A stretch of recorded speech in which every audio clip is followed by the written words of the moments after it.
Hello, I'm Richard. In this video, I'd like to talk about the practical expression of love matter in everyday life. In my previous videos, I've tried to unpack this whole concept of love matter.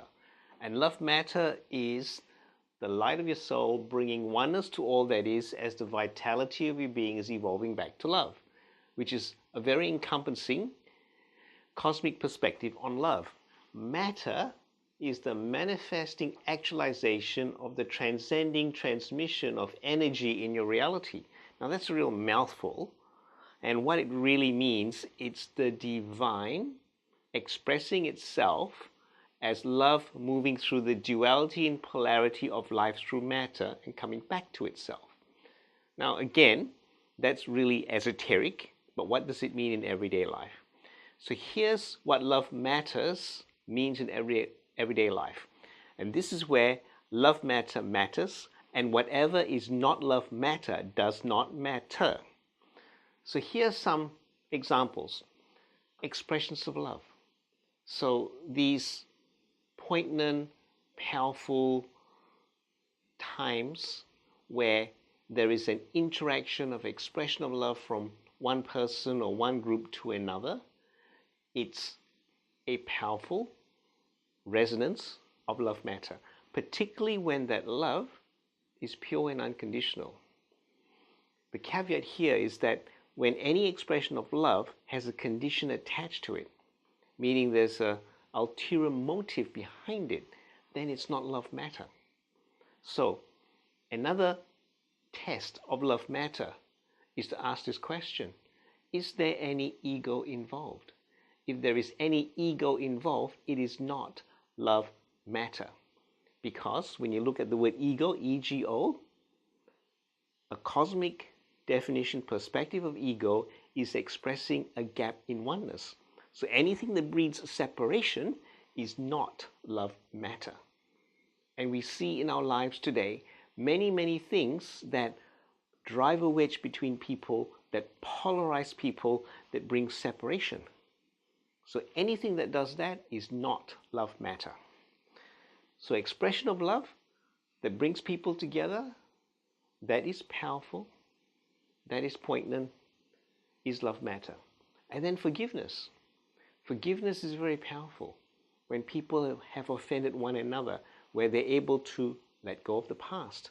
When this is done with a genuine heart, it is love matter because it removes separation and connects love.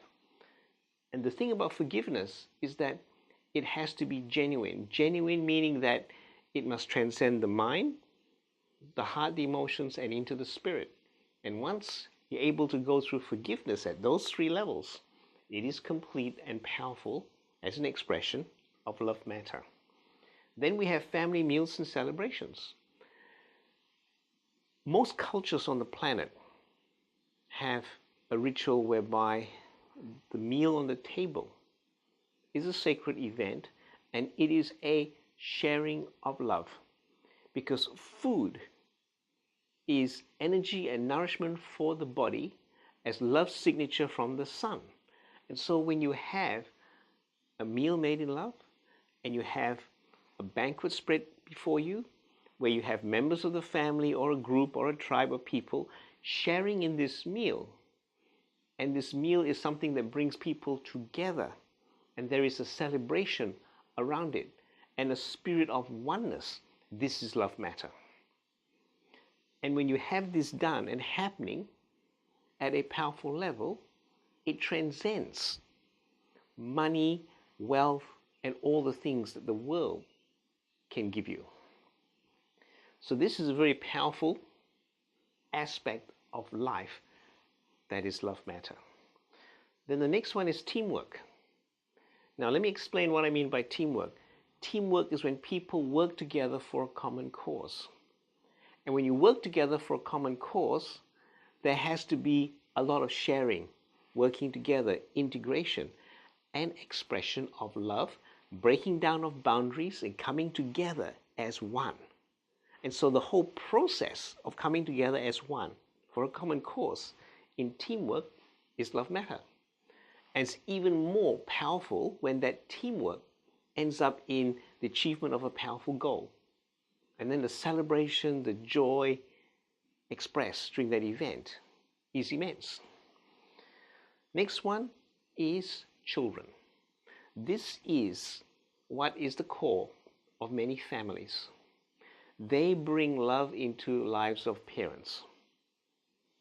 I'm a parent myself. I have a 21-year-old. That is the joy of my life that taught me so much about love, which I would not have experienced if he did not come into my life 21 years ago. And so here we have in children the poignant and most powerful expression of love matter, because they are pure.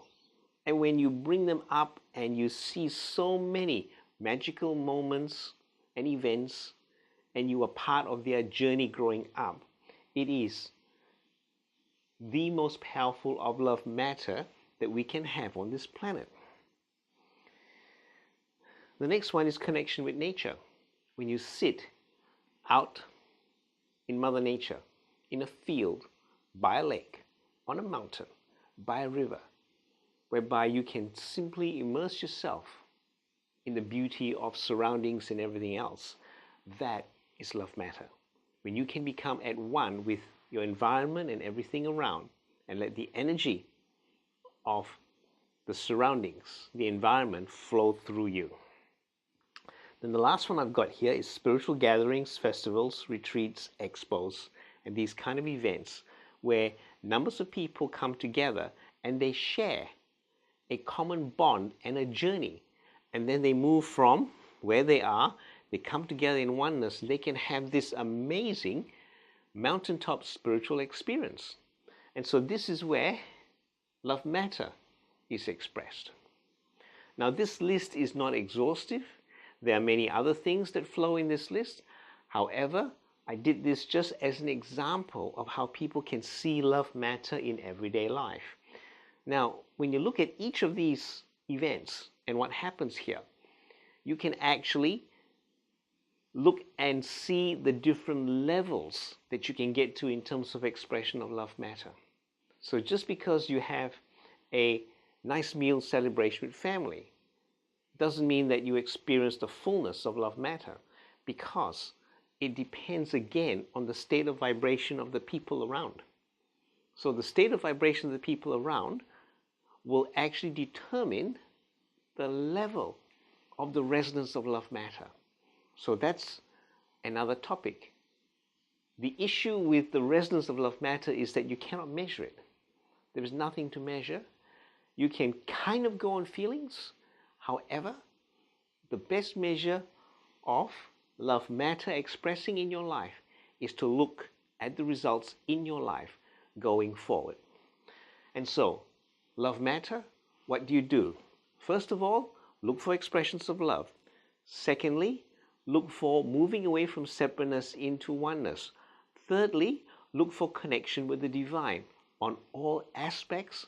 Fourthly, make sure that Mother Nature and the environment is connected with it all. And the last one is to see that people in your world are moving more into oneness and connection away from separation. I'm Richard.